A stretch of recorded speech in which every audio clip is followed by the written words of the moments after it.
खूप एक्साइटेड आहोत राहुलजींना भेटायला. राहुलजी त्यांचा future PM and I hope Rahul गांधींना फिमेल्सला जे काही डिस्क्रिमिनेशन होतं, फिमेल्सला जे अपॉर्च्युनिटीज भेटत नाही, ज्या गव्हर्नमेंटमध्ये पॉलिसीज आल्या पाहिजे जेणेकरून वुमेन एम्पॉवरमेंट व्हायला पाहिजे. मराठवाड्यामध्ये दुष्काळग्रस्त भागामध्ये ज्या फिमेल शेतकरी आहेत त्यांना काय सगळं भेटलं पाहिजे जेणेकरून की ते आत्महत्या करणार नाही आणि ते त्यांच्या लेकरांचं पालन पोषण करतील.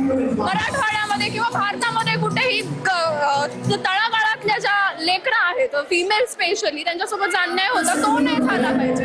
त्यांना इक्वल अपॉर्च्युनिटीज भेटले पाहिजे नॅशनल लेवलवरती for the better education and for the better health care. हा पहिला कार्यक्रम असेल की जिथे मुली बोलणार आहेत, आपल्यावर होणाऱ्या अन्यायाला वाचा फुटणार आहे आणि तो प्लॅटफॉर्म राहुलजींनी उपलब्ध करून दिलेला आहे. यापेक्षा आणखी वेगळं काय म्हणजे हे असणार आहे. आम्हाला खूप आनंद होतोय की राहुलजी आज आम्हा सगळ्या देशातल्या मुलींसोबत आहे, महिलांसोबत आहे. नीट पेपर लीक नंतर राहुलजींनी हा जो काही स्टँड घेतलाय मुलांसाठी, मुलांच्या भविष्यासाठी अतिशय स्वागतार्ह उपक्रम आहे. आम्हाला आमच्या नेत्याचा सार्थ अभिमान आहे. देशामध्ये एकतरी नेता असा आहे, शिकलेला नेता असा आहे जो विद्यार्थ्यांच्या भविष्यासाठी प्रयत्न करतोय. मला असं वाटतं की खूप दिवसांनंतर युवांच्या प्रश्नांवर बोलणारा आणि फक्त बोलणारा नाही, तो युवांचे प्रश्न समजून घेणारा कोणीतरी नेता आम्ही बघतोय. आणि असं वाटतं की ते फक्त त्यांचं सांगायला नाही येतात, ते आमचं सुद्धा ऐकून घ्यायला येतात. त्यामुळं हा उत्साह जास्त आहे आणि बदल घडायला सुरुवात झाली. म्हणजे आमची काही अशी खूप 100% काहीतरी क्रांती होईल अशी अपेक्षा नाहीये, पण कुठेतरी सुरुवात होतीये. नवीन राजकारण बघायला मिळतं, त्यामुळे खूप आनंद आहे. या अंधाराच्या विश्वामध्ये 14 वर्षाच्या वनवासामधून आता आमची सुटका करा आणि आम्ही त्यांच्याकडे एक आशेचा किरण म्हणून बघत आहे.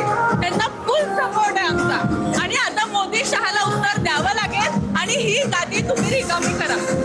कुठले प्रश्न घेऊन तुम्ही आलेला त्या प्रश्न काय प्रश्न कुठे घेऊन आला? आम्ही शिक्षक अनेक प्रश्न आहे. आमचा एक मुद्दा नाही. तुम्ही भ्रष्टाचार सोडवणार म्हणून आम्ही तुम्हाला मतं दिले होते आणि तुम्ही भ्रष्टाचारच नाही, तुम्ही देशाला एवढा अंतरात खाली ढकलला आहे की येणाऱ्या सत्तेसाठी काही सोडलं नाहीये. आमच्यासारखे लोक आम्ही आजही जॉबसाठी वन भटकतो. आम्ही डिग्री होल्डर PG करून बसलेलो आहे. जॉबचा आता पत्ता नाही आमच्याकडे. आम्ही कोणाकडे बघायचं? एक आशेचा किरण म्हणून आम्हाला त्याच्याकडून खूप अपेक्षा आहे. तर ही दोन दृश्य आपण पाहतोय. एका ठिकाणी पुण्यामध्ये राहुल गांधी छात्रों के गुंज या कार्यक्रमासाठी या ठिकाणी पोहोचतायत, तर दुसऱ्या बाजूला पंतप्रधान नरेंद्र मोदी यांनी नवीन टीमशी या ठिकाणी संवाद साधलेला आहे. नव्या कार्यकारिणीला त्यांनी मार्गदर्शन केलेलं आहे. भाजपचे राष्ट्रीय अध्यक्ष नितीन नवीन यांची ही नवी टीम आहे. त्या नव्या टीमची नियुक्ती झाल्यानंतर मोदींनी पहिल्यांदाच या सगळ्या टीमला मार्गदर्शन या ठिकाणी केलेलं आहे. तर दुसऱ्या बाजूला पुण्यामध्ये राहुल गांधी यांचा छात्रों की गुंज हा कार्यक्रम. दोन दृश्य इथे की पुण्यामध्ये राहुल गांधींचा छात्रों की गुंज हा कार्यक्रम, विद्यार्थ्यांशी संवाद. दुसऱ्या बाजूला नव्या कार्यकारिणीला इथे पंतप्रधान नरेंद्र मोदी यांचं मार्गदर्शन. काही वेळातच आता राहुल गांधी या कार्यक्रमासाठी पोहोचतात आणि कार्यक्रमाला सुरुवात होणार आहे. जेनझेनसोबत या ठिकाणी राहुल गांधी संवाद साधतील.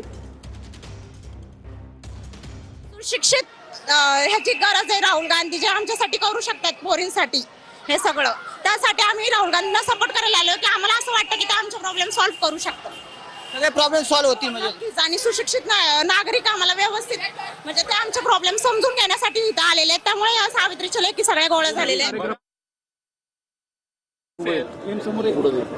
तिथं गेले 15 दिवस काँग्रेसचा महाराष्ट्रातला प्रत्येक नेता पुण्यामध्ये ठाण मांडून बसला.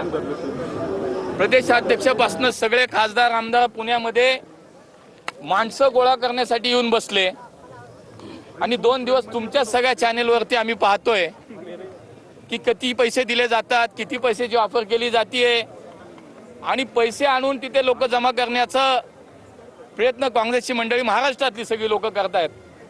आज दुसऱ्या बाजूला हा कार्यक्रम इथं बघा की पुण्यातल्या राष्ट्रभक्त युवाने, सगळे युवक, हजारो युवक इथं एकत्र आले आणि त्यांनी हे सांगितलं की डॉक्टर बाबासाहेबांनी जे आम्हाला संविधान दिलंय